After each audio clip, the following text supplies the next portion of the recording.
prøve at repetere alle de øvelser, som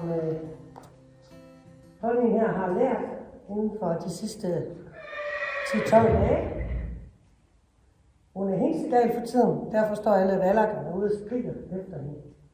Men det reagerer hun faktisk ikke så meget på, så det er godt nok. Så nu er vi der, hvor vi skal til at se, om hun kan huske alle de ting, hun har lært. Og jeg begynder jo snart at hoppe lidt for at komme op på ryggen af hende. Men jeg vil være helt sikker på, at hun har styr på sine øvelser først. Så vi står hernede, og jeg har parkeret hende herinde.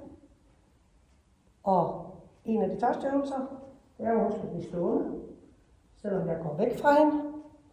Og derfor så løfter jeg mine arme og tramper i jorden. Det betyder stop. Og øvelsen er, hvor langt kan jeg gå, fordi hun nemlig går bagefter mig. Så hun holder øje med, at jeg løfter hænderne og går bagud. Jeg skal meget langt ud for at komme ud af hendes comfort zone. Hun vil stadigvæk gå bagefter mig. Wow. Og det stresser hende, at jeg ikke lader hende gå med. Jeg kan se, at jeg klapper i hænderne. Det er fordi, hun er på vej ud. Så jeg pakker hende.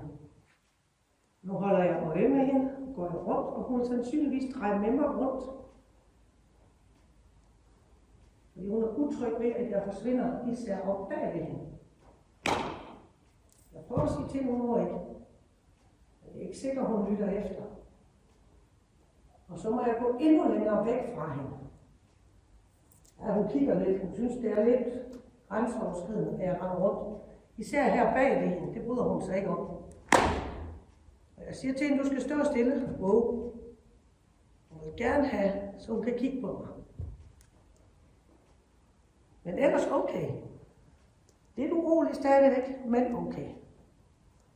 Og jeg går ind til hende her, sænker armene, gør mig lille, og går ind og siger dygtig hest. Det var godt. Så skal vi prøve nogle af de andre øvelser, som vi jo har trænet hende i. Sådan. Jeg vender hende en lille smule, så man bedre kan se hende. Og det gør jeg bare ved at pege ned på hendes bagben. Sådan.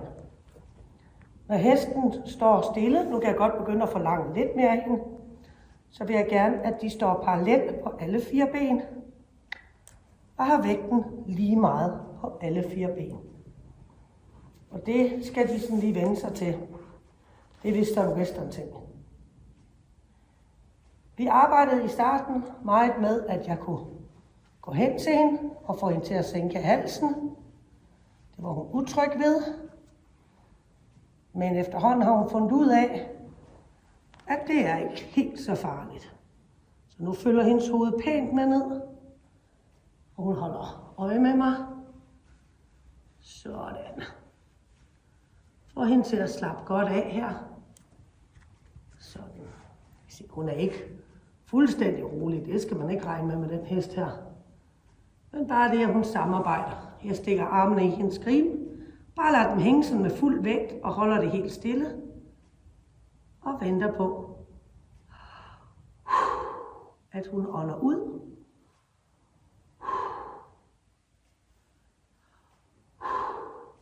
Og slapper af i halsen. Jeg udånder også og falder død om. Men hun må godt lytte til min vejrtrækning. Den er med til at skabe ro i hendes vejrtrækning. Hun kan godt lide, når jeg klapper hende i panden. Det er faktisk noget, det gør hende mest rolig. Og I kan se, hun trækker sig lidt væk fra mig og smasker. Det vil altså sige, at hun er inde i stresszonen. Og det har hun jo altså stadigvæk svært ved. En anden ting, jeg gerne vil øve mere med hende, det er at komme hen til mig. Det bryder hun sig ikke ret meget om. Jeg bakker hende væk fra mig. Forsigtigt. Ikke mere end op til 30 gram på fingeren her. Skal være nok til at bakke dem. Ja. Lad hende stå. Løfter lige hånden. Går lidt væk. Ud af hendes komfortzone. Så smasker hun igen. Det er, når hun er ved at være rolig. Men så kommer stresselementet. Det er, at jeg beder hende om at komme til mig. Altså ikke mig komme til hende. Og det er meget imod hendes natur, for hun er vant til at skal stikke af fra folk.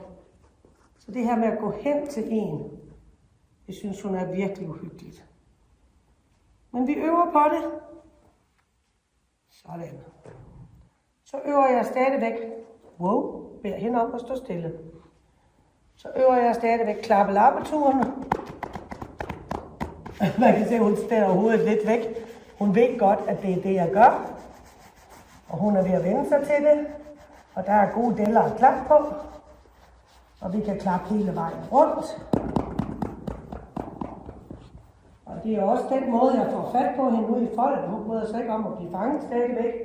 Men går jeg hen til hende, så jeg klapper hende på bagdelen, så kan jeg lige klappe hele vejen op her. Og så kan jeg nogle gange få fat i hende. Det er ikke altid. Altså, der kan godt gå 3 dage, hvor hun villigt lader sig fange. Og så på 4. dagen, så siger hun, fuck dig, og løber sin vej. Men igen, hun skal vendes til så meget hud som muligt. Så jeg hænger også godt på hende her. Rundt om halsen, rundt om hovedet, og beder hende blive stående. Dygtig. Dernæst så vil jeg arbejde lidt smule med hende i longen igen. Og det, der er målet i dag, det er, at hun kan hæve og sænke tempoet i longen. Så hun ikke bare løber forvildet afsted, men at jeg kan styre hende med munden og sige wow, walk, eller jog, som det hedder i western sprog. Så det er wow, det betyder stop, walk, det betyder gå, og jog, det betyder trav. Og jeg ved godt, det er en islandsk hest, men den får lige lov at lære western sprog, og det er nok fordi, at det er så indkodet hos os. Vi ved så heller ikke rigtigt, om du er en islandsk hest. Du er i hvert fald noget, der ligner. Ja. Jeg beder hende gå forbi mig. Husk, det var det, der var sådan problemer med i starten. Det tager hun helt fint nu. Og beder hende første omgang skridt rundt. Og det er lidt svært, så jeg skal krumme mig meget sammen. Jeg krummer mig meget sammen. Du skal gå udenom den der. Sådan, nej, eller du skal så hen. Nej, eller du skal så hen. Den har du. Sådan. Sådan. Og fordi hun er stresset, så vil hun hellere trave nogle skridt. Så vores mål er nu, og faktisk få hende til at skridte. Det vil sige, at jeg skal ramme. Hvis jeg vender ryggen for meget til, så står hun stille. Hvis jeg presser hende meget, så traver hun. Så jeg skal sådan have mit blik lidt ned i jorden. Jeg skal holde min arm stille. Jeg kigger lidt ned mod hendes bagben. Faktisk lidt bag om halen lige nu. For at prøve at skabe ro ved hende. Sådan, så jeg gør mig lille. Og er rolig på mine skuldre, rolig på min hånd. Så får jeg hende til at skridte. Rejser jeg mig bare et anelse op nu. Løfter min ene hånd. Så får jeg hende til at trave. Og nu er der ved hende her at trave ikke et problem. Så jeg vil jo gerne have til at trave meget langsomt. Så vi skal også kunne variere traven lidt.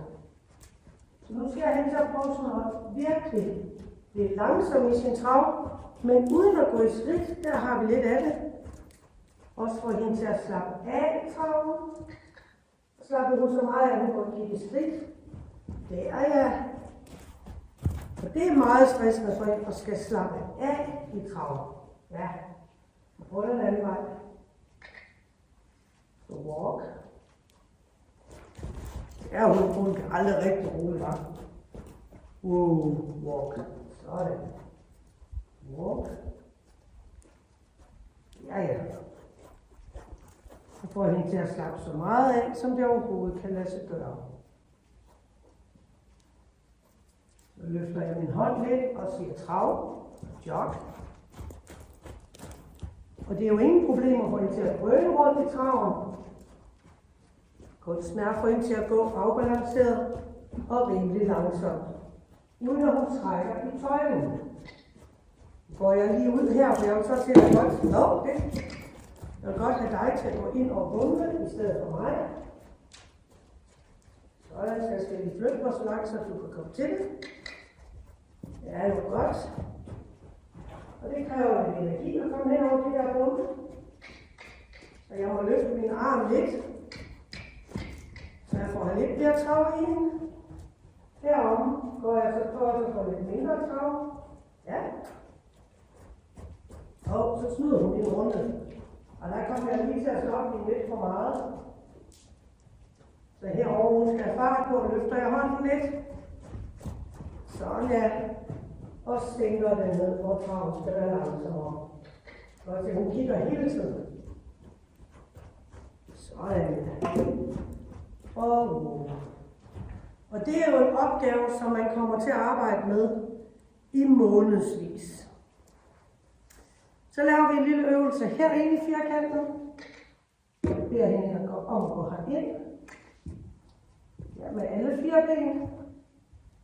Det var godt. Og så skal vi til at vende rundt. Heste kan naturligt ikke lide at ramme ind i de der bomme. Så jeg vil gerne have hende til at vende bagenden. Nej. Ja.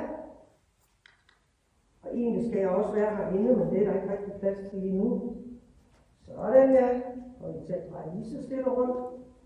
Og det, der er svært ved den her øvelse, det er, at man skal både flytte for- og bagben. Man kan ikke bare flytte bagben, så kommer man ikke rundt. Hun skal jo også krydse over på forben. Og så skal hun krydse bagbenene. Og så skal hun krydse forbenene. Og så skal hun krydse bagbenene. Så det er lidt svært. Men det er med til at skærpe hendes koncentration lidt. Sådan. Sådan. Og vi stiller hende i midten. Den sidste øvelse, det er så den værste. Det er den, hvor jeg siger, jeg tager grimen af hende. Og så ser vi, hvor længe hun vil følge med mig. Ja, nu er hun fri. Ja. Og så må vi jo se, hvad der sker, om jeg nogensinde fanger hende igen. Jeg har jo fået besked på, at jeg skal stå herinde. Det er også rigtigt. Gå forbi herinde hele dagen. Ja, det er godt. Ja. Det er jo nu, du skal stikke af og blive til en vild hest. Ja. Så. Det var godt. Dygtig. Sådan.